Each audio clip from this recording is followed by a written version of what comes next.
I want to talk to you about romance, about being addicted to the fantasy, loving lust, and the honeymoon of it all. I want to talk to you about what can be so amazing about having this romance as part of your life, and how to stay grounded and clear and in yourself enough so that the romance that shows up, especially in the beginning of relationships, doesn't have to be fraught with confusion and insecurity and grasping and clinging, that it can simply be a magical expression of hearts meeting, coming alive, the magnetism that happens when two souls are exploring each other or many souls are exploring each other. For many of us that walk around heartbroken and disappointed when romance doesn't stay, where we feel like we're at our best when we're first connecting with people, and then something falls flat when the intensity of the honeymoon, the romance, the fantasy, and all those amazing feelings that come with it start to wane or ebb. It can be so painful for so many people. So many stories can happen where one person thinks, oh my gosh, if this intensity, this connection, this aliveness, this creativity, and this magic goes away, something in me is wrong, something in me is broken, somebody is seeing something in me that they don't like, I'm seeing something in myself that I don't like. Or it can be so much blaming of the other for not being able to make us feel special, to not reminding us of how magical our connection is. We can go into demonizing and making the other person wrong or broken and end up in this cycle of rejection, abandonment, heartbreak that we carry with us. And it becomes a self-fulfilling prophecy of meeting a love, feeling this expansion, and then crashing into, I knew it. I knew I was broken, or I knew relationship wasn't meant for me, or I knew a long-term romance wasn't sustainable. And we can prove this to ourselves over and over and over and over again. And so there are 3 things that I want to share with you about this romance. 1, help yourself remember that this romance, this magic is happening because it's in you. It's part of who you are. It's part of your creativity. It's part of the divine connection you have with yourself. And there is a beautiful mirror and reflection when someone comes into your life that maybe wakes it up. But this is something that is possible and accessible to you every single day of your life, no matter who comes in and who goes out and who is there, but in their own process as they ebb and flow with their own magic and creativity and insecurity. And so to remember, whatever is being woken up and enlivened in you in a romance, to always stay connected. Like, this is you. This is something in you that's just opening because there's an invitation here and something is feeling safe enough to be more genuine or authentic or in this expression of yourself. So never lose sight that that magic is you, and you can find it in any moment, no matter what.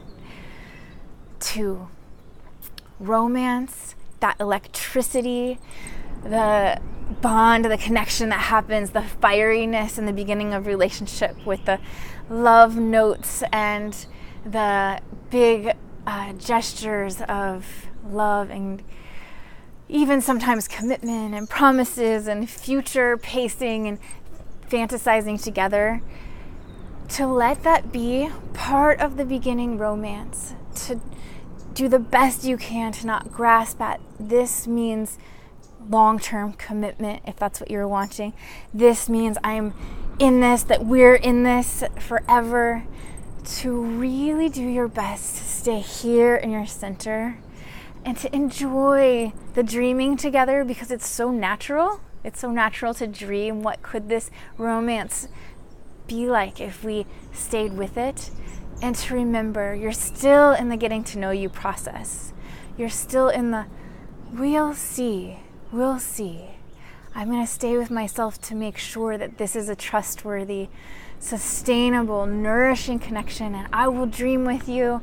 I will go with you on this fantasy. But this is part of the getting to know you romance. It doesn't mean presence in this way, commitment forever. And so many of us, because of the chemicals and the oxytocin, the dopamine, the adrenaline, the just natural state of wanting to bond and connect and go with this energy, it is normal.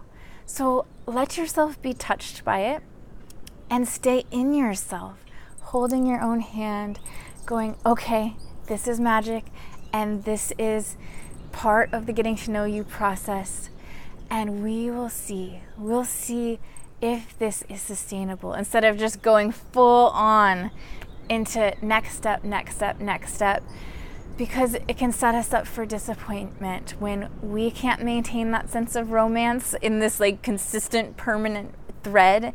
And when our people can't maintain that, we can feel like there's something wrong with us or something wrong with them if it doesn't sustain. And the reality is, it takes time. It takes time to know if we can show up for this person or these people, and they can show up for us, that really holds us in alignment with our North Star, that allows us to unfold and be the best person that we can be, that we can feel safe in our nervous systems in the connection over the long term, if that's what you're looking for. So when you get to the place in this newness where you go, okay, is this something that wants to go further in the more long-term way? And if it doesn't, because of whatever red flags show up, or orange flags or yellow flags, to not beat yourself up. This is number 3. Be so kind to yourself. Be so compassionate. We all have our own journeys. So many people come in and out of our lives for different reasons. And if we can allow however each romance unfolds to help us grow, help us come deeper into connection with our own sweet hearts, it is going to be a game changer. No more beating yourself up or telling yourself why you're not meant for this, why you can't draw people in who can stay, or why you can't stay. It's all part of the journey. So no more comparing, no more wondering why other people can have this and we can't, you can't. That is a big reason why healing can't happen, and why we can't really have what we truly desire, is because we beat the hell out of ourselves for thinking that we're supposed to be somewhere where we're not. So let yourself be touched by the magic and the romance and how lit up you get. So more and more, allow yourself to be lit up by life, by yourself, by your own magic, by everyone you come in contact with.